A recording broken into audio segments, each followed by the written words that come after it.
Budget smartphone ဈေးကွက်ထဲကိုအသစ်ဝင်ရောက်လာတဲ့ Tecno Spark 80လေးနဲ့ကျွန်တော်တို့ unbox လုပ်ပြီးတော့ကြည့်လိုက်ရအောင်ပါ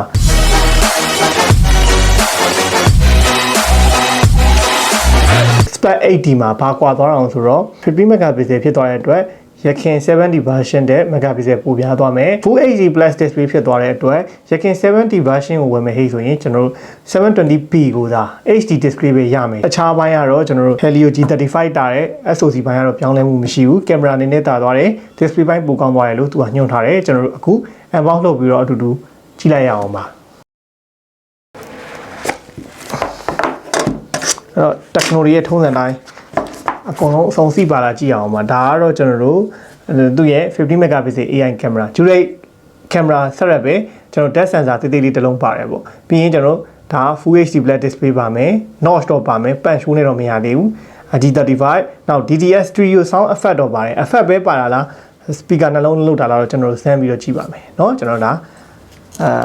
Tecno Spark 80လေးပါဒါကျွန်တော်တို့ blue လို့ပြောတယ်ဗျာသူပြောတဲ့အရာက2ရောင်ဝင်ပါတယ်ဒီကောင်က blue color ပါ blue ဟောတော့ကျွန်တော်ကဲကြည့်လိုက်အောင်ပါဒါလေးဖွင့်ကြည့်လိုက်နော် power ခဏဖွင့်တာတော့ဖုန်းအသားနာလေးအရင်ကြည့်လိုက်အောင်ဖုန်းအသားနာကပြောရမယ်ဟိဆိုရင်ဒါကျွန်တော်တို့အရင် Pova တို့ဘာလို့တော့က Tecno ကအသားနာတွေကအခုနောက်ထပ်တဲ့ Spark HD မှာတော်တော်ပြောင်းလဲသွားပြီလို့ပြောလို့ရပါတယ်ဗျပြောင်းလဲသွားပြီဆိုတော့တော်တော်ကြီးကိုသူ့ရဲ့ဖုန်းဒီဇိုင်းအသားနာတော်တော်တက်တက်ရရဖြစ်လာတယ် budget smartphone ဈေးကွက်ထဲမှာပေါ့အရင်တော့ကကျွန်တော်တို့ဒီ line တွေပါတယ်ဟိုပြောမလို့ကာပါတော့ plastic ကာပါ plastic frame ပဲဒါပေမဲ့အရင်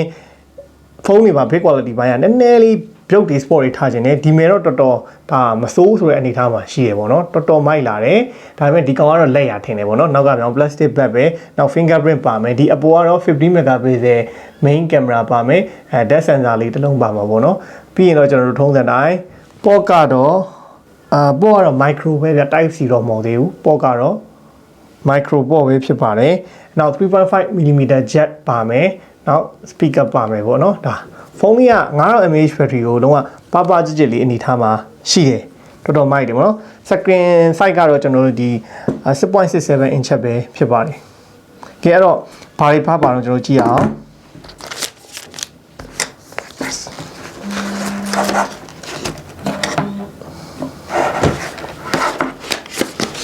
ကျွန်တော်တို့ဘူးထဲမှာ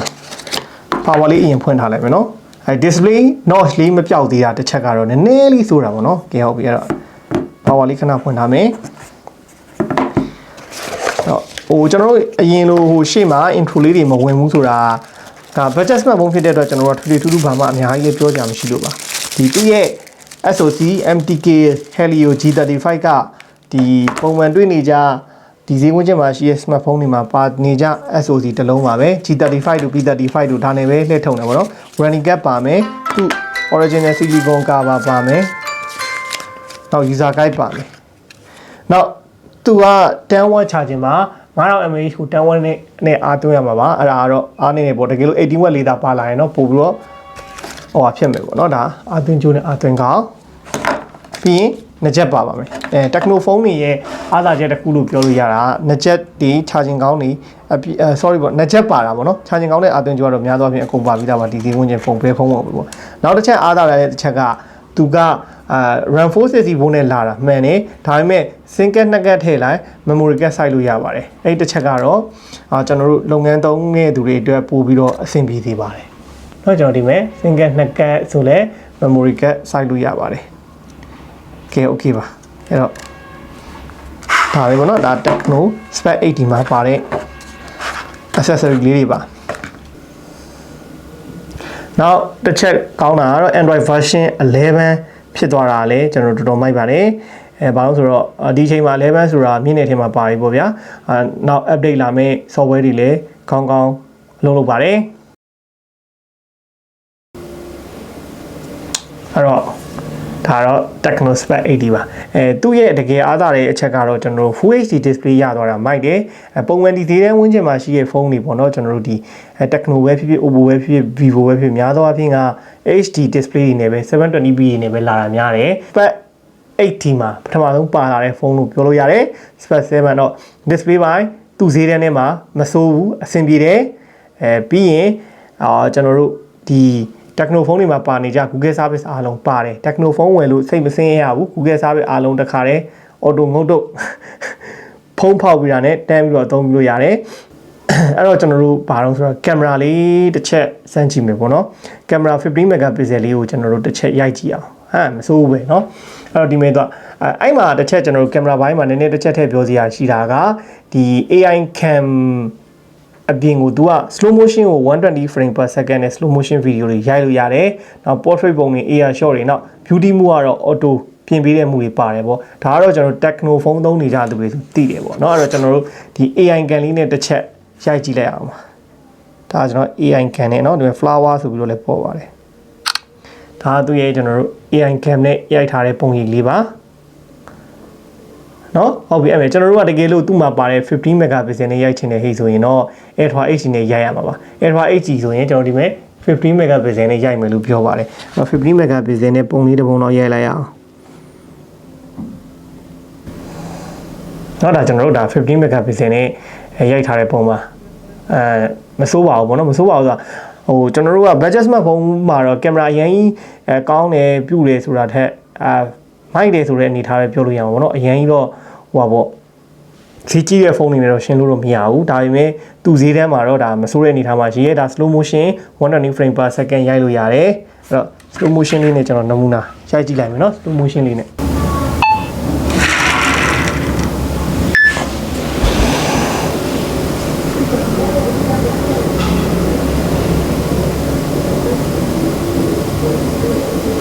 နော်ဒါကျွန်တော် slow motion လေးစမ်းပေးတာဒါဆိုရင်ဒါကျွန်တော် slow motion ဗီဒီယိုရိုက်လို့ရတဲ့ဟာလေးပြတာပါနော်အရင်တော့အရင်အနှေးတော့မဟုတ်ဘူးဒါပေမဲ့ slow motion ဗီဒီယိုပါကျွန်တော်တို့ရိုက်လို့ရပါတယ်တစ်ချက်ကျွန်တော်တို့ထည့်ပြောစရာရှိတာဟုတ်ပြီကင်မရာ15 megapixel တော့ပါတယ်ဗီဒီယိုရိုက်တဲ့အချိန်မှာကျွန်တော်တို့full HD အထိ support ပေးပါတယ်เนาะကျွန်တော်ဗီဒီယိုရိုက်တဲ့အချိန်မှာတော့ full HD support ပေးတယ်ပြီးရင်ကျွန်တော်တို့ရှေ့ကြည့်နောက်ဝါဗီဒီယိုတစ်ခါတည်းရိုက်လို့ရပါတယ် bokeh effect ပါပေးပါတယ်အဲ့တော့ဟိုကိုရိုက်တဲ့အချိန်မှာကိုရုပ်ကြီးကထင်းထင်းပေါ်တာဗောနော်ကျွန်တော်နမူနာပြပေးမယ်ဒါကျွန်တော် bokeh effect နဲ့ဖွင့်ပြီးတော့ကျွန်တော်တို့ရိုက်ထားရပါဗောနော်အဲ့တော့ဘာလို့ဆိုတော့ကိုပုံကထင်းထင်းပေါ်ပြီးတော့နောက် background ဝါတာပါအဲ့တော့ကိုကတကယ်လို့ဟိုရိုက်ချင်တဲ့ဗီဒီယိုတွေမှာရှေ့ကြည့်နောက်ဝါလေးရိုက်ချင်တဲ့ဟိတ်ဆိုရင်တော့ဒီ bokeh ခေါ် bokeh effect လေးဖွင့်ပြီးတော့ရိုက်ဗောနော် portrait video ရိုက်တယ်လို့ပဲအဲ့တော့မစိုးပါဘူးအဲ့ feature လေးကလည်းအသုံးဝင်နေselfie camera 8 megapixel selfie camera ပဲပါပါတယ်ဒါပေမဲ့ထုံးစံတိုင်းပဲပေါ့နော်ကျွန်တော်တို့ဒီဖုန်းတွေရဲ့ထုံးစံတိုင်း auto ချောပေးပါတယ်ရိုက်ပြီးရင်ဟလာမျက်နှာကို auto ချောပေးပါတယ်เนาะအပြင်မှာကျန်းထော်နေတော့လဲဒီကောင်နဲ့ရိုက်လိုက်ရင်တော့ချောသွားတယ်ပေါ့နော်အခုနောက်ပိုင်းထွက်တဲ့ဖုန်းတွေအားလုံးမှာပါတဲ့ feature တွေအတိုင်းပါပဲအဲ့တော့မစိုးပါဘူးနောက်ဒီ selfie မှာပဲကျွန်တော်တို့ဘာတွေရိုက်လို့ရအောင်ဆိုတော့ portrait အနေနဲ့ရိုက်လို့ရတယ် AI cam ဖွင့်ထားရင်တော့ပို့ပြီးတော့ဟိုဖြစ်တာပေါ့နော် AI cam ကတော့auto detect လုပ်ပြီးတော့ကျွန်တော်တို့လိုတာတွေ portrait လားပါလားပြင်ပေးပြီးတော့တခါတည်းလှအောင်ရိုက်ပေးတယ်ပေါ့နော်နောက်တစ်ချက်သူတို့ပြောတဲ့ဟိုဒီ Tecno Smart 80မှာပါတဲ့ feature တခုကတကယ်လို့နောက်ကအလင်းရောင်ကြီးရှိနေတဲ့ဟိတ်ဆိုရင်တော့လင်းစူးနေတဲ့ဟိတ်ဆိုရင်တော့ရိုက်လို့ရပါတယ်ဆိုတော့ HDR feature ပါပါတယ်เนาะဒါကျွန်တော်တို့ဟိုဒါနောက်မှာဒါမီးတွေတအားထုံးနေတဲ့အနေအထားတစ်ခုမှာ backlight တွေရှိတဲ့အနေအထားတစ်ခုမှာကျွန်တော်တို့ဒီလိုဓာတ်ပုံထွက်အောင်ရိုက်လို့ရတာပါဒါဒီသူ့ရဲ့ HDR shot ပေါ့နော်တော်တော်မိုက်ပါတယ်အဲ့ဒါလေးပါလာတာရှေ့ကင်မရာရော selfie မှာရောကျွန်တော်တို့ဒီ main camera မှာအဲ့ဒီ HDR feature နဲ့ရရင်ဒီနောက်ကအလင်းတွေရှိတဲ့ဟိတ်တော့ကြောက်စရာမလိုဘူးရိုက်လို့ရတယ်ဆိုတဲ့ feature လေးကလည်းမိုက်ပါတယ်တခုထည့်ပြောစရာရှိရတော့သူနိုင်မှုအနေနဲ့တော့တီးတဲ့ရိုက်လို့ရအောင်ထည့်ပေးထားတာမရှိပါဘူးဒါပဲပေါ့နော်ဆိုတော့ဒါTecno Spark 80လေးရဲ့ကျွန်တော်တို့ဒါရုပ်ထွက်လေးပါတော်တော်မိုက်တာကိုတွေ့ရပါတယ်ဘာလို့ဆိုအရင်ကထွက်ခဲ့တာကျွန်တော် Spark 7T က HD နဲ့ပဲထွက်ခဲ့တာပေါ့နော်သူကspeaker ကတော့mono speaker လို့ပဲပြောလို့ရမှာပေါ့ဒါပေမဲ့သူတို့ပြောတဲ့ဟာကတော့ DTS effect ပါတယ်လို့တော့ stereo effect ပါတယ်ဆိုတာ speaker တစ်လုံးနဲ့ကနေပဲအလုပ်လုပ်တာကိုပြောရထင်ပါတယ်တက်တော့ USB speaker အနေနဲ့ထိတ်မှာမပါဘူးအတန်အရေးချဲ့တဲ့ထဲမှာတော့ ရင်ကျဲထဲမှာမပါတော့ရင်တွေ့တဲ့ထဲမှာလည်းမပါဘူးတန်အနေတော့ပါပဲအဲ့ဒါသူ့ရဲ့ကျွန်တော်တို့ Full HD Black Display ရဲ့ရုပ်ထွက်ကာလာပါ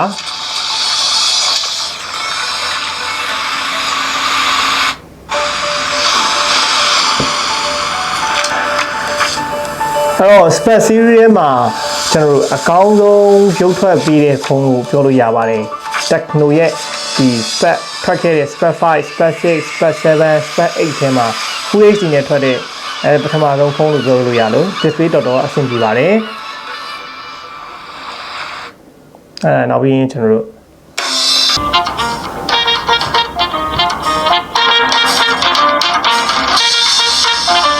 ဟောဒါကျွန်တော်တို့အဆင်ပြေတယ်တော်တော်မိုက်တယ်အဲ့မဲ့အဲ့တော့